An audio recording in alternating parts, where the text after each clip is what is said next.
The last week or week and a half has been a little bit daunting because I've done more stuff than I normally do. And it's not that I got overwhelmed, it's that nothing really fell into place. And that's going to happen in your business. So I kind of want to recap some of the pieces that we talked about in my success guide is that I'm failing at a few things. And one thing that I'm noticing as a trend is that I'm getting distracted with a lot of the talking during the workday. There's a lot of meetings and a lot of stuff that you're going to have and ideas, especially if you're an agency owner. If you're growing on a plane or a path of a large success that you're going for, a large growth in a quick, short time period, you've got to focus on some of the things that are not income producing. So you've planned the processes and the hiring and all of those things. Oh, by the way, we actually got a verbal authorization that we actually have a new hiree that is coming into our company. So that's super cool. Now we'll have our second full-time salesperson along with me and my partner to where we'll probably have roughly close to $100,000 a month in sales is what our goal is. So the main agents, we want them to try to sell between 25 and 30,000, and then ourselves, we want to do about 15 to 20 because we are doing a lot of that back end type of stuff. We're also focusing on networking more than lead vendors, which is a good and a bad. So with the agents, it's a little bit different. We're asking that our agents do about a third and a third. A third leads, a third center of influence and getting their own networking, and a third from social media. Now, that doesn't mean that they can't go switch them up and move to different paths. So if you get way more business from center of influence as a networking and you're good at that, then maybe we do 40% of that or 50% of that and then do 25 and 25 and split it up however it's going to make you the most successful. See, our goal isn't just to hire agents, put them in their place, and have them just go sell and just feed them a bunch of leads, which we could do that. But at the end of the day, they're probably going to quit and it's mind numbing. And I get it. Like I've spent years doing it. Did I make it out and was I successful? Yes. Can we find someone like that and 5 people like that? Probably. But that doesn't go with what our long-term plan is, which is to grow an agency of agents. So we want the agents to eventually be able to grow into their own sub-agency of our company. And in order to do that, we need to teach them several things. How to focus on the type of lead you're working with, how to organize it, how to analyze it, how to do certain things. And we're not making them do all that work, but we are feeding them the knowledge and meeting with them to the point where they understand that part of it. And if they get that part of it and they can focus on the sales, get their income up, eventually they may or may not, depending on what they want to do, they may want to switch into more of that management role to where they're like, well, I don't want to sell anymore. I want to hire salespeople and I want to grow my own agency. And so we're building a plan out that allows us to teach them not only how to sell the policies, but how to start realizing, oh, these work better than this. Oh, this is a better way to do something. Oh, I can train this to somebody. Oh my gosh, I can hire. And we're trying to teach them to become their own managers and essentially maybe even their own agency owners under our wing. Yes, I get it. We're not going to make as much money because we're pouring all of our investment into them. But I would rather do that. I would rather make a 6-figure, mid 6-figure, or even 7-figure income because everyone else is making 6 figures.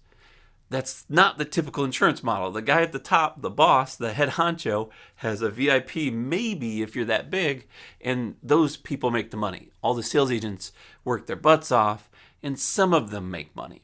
And the ones that do make money have to constantly churn and churn to keep making that income. So you got to decide what's the right fit for you. That's not a bad strategy for those that are strictly salespeople.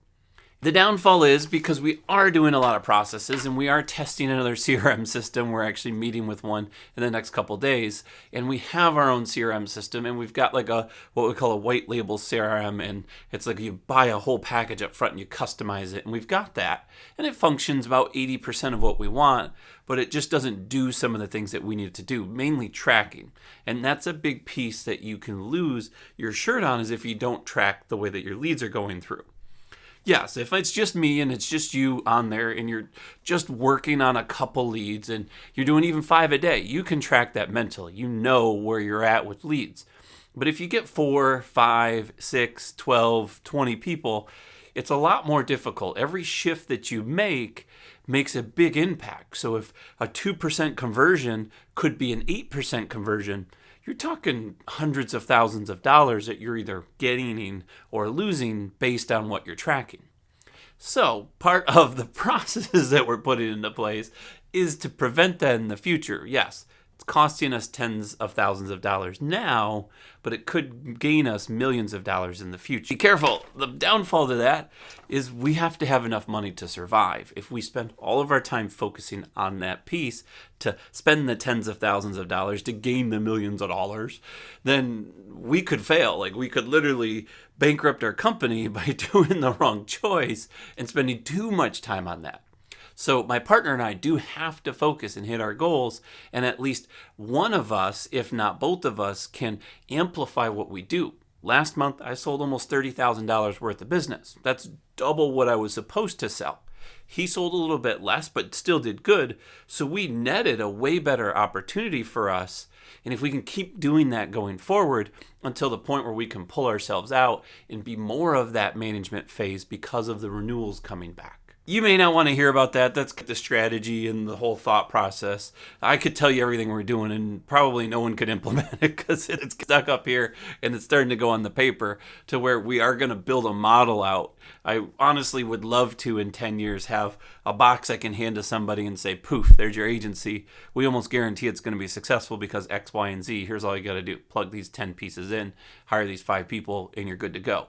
That's a long-term plan to where we can also feed that back into those owners. When those owners become branches of us, they have the opportunity not just to make a lot of money, they can impact lives. And that's really why a lot of us got into this industry in the first place. I'm not going to lie, I got in it because I wanted to make a lot of money. It transformed into helping. But honestly, I was just told that there was a lot of income here, and I sold really well and I made my 6 figures, and eventually I realized that I don't want to do that anymore because it took me a lot of time out of my life to get to that level. And there's a way better way to do it. This was the best way that I found. So the main things that I'm distracted with is we are meeting a lot, my partner and I. It's prompt 2 meetings, so it's like pops up, and we didn't realize there was a different CRM system out there. We were going to go with an agency Zoom system, and that was cool. But there's some new technology starting to hit the market. And there's some companies already implementing those. I'm not going to share them now because we haven't tested it, and I don't want you guys to go crazy with these systems and realize, oh my gosh, this was junk.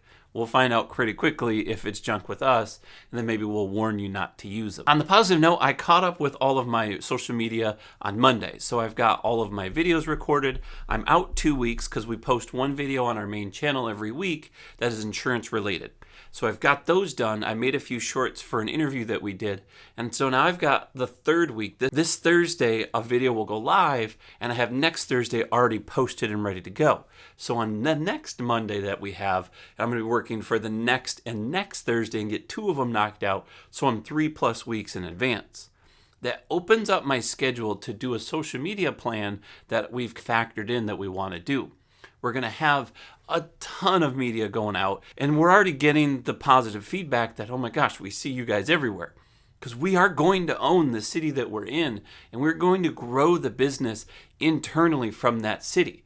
We're going to expand and be the media influencers and be the people to go to and be the networkers and be all of those things. And yes, it takes a crap ton of energy to get in that level, as you can tell. I'm excited just talking about it.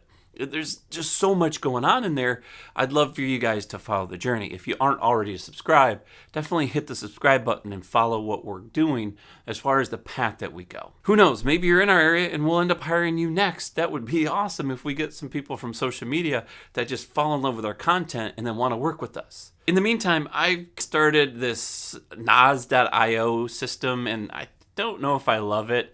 So it's in the LinkedIn description below. You can check it out. I might remove it. It's a cool little feature. So what it is, it's Nas Daily was a guy that made these daily contents, and he still does. It's pretty cool. He blew up on Facebook.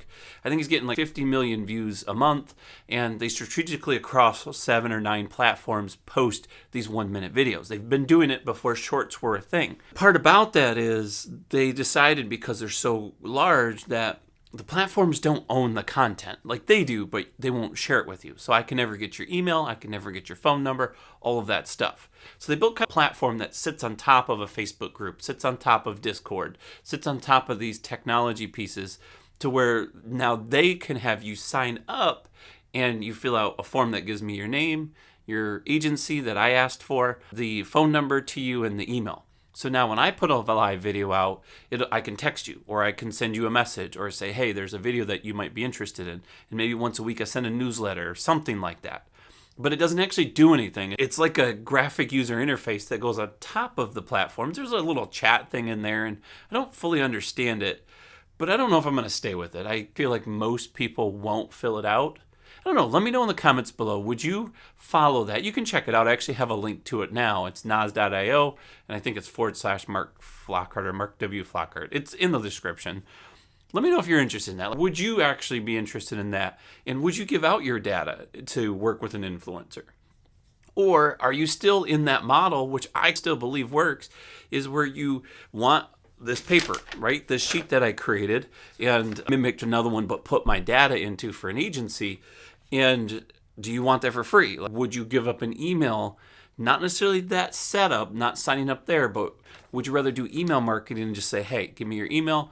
I want that free document. And now I can once a week or once a month send you a newsletter that says, here's what's going on in our agency. Here's what's going on in the social media. Follow for more tips and advice, things like that. Kind of a long video. I've got more to share. I'm not going to go over all of it today. There's plenty more videos coming forward. There's some strategies that I want to talk about. There's some videos that I want to do that are training you guys.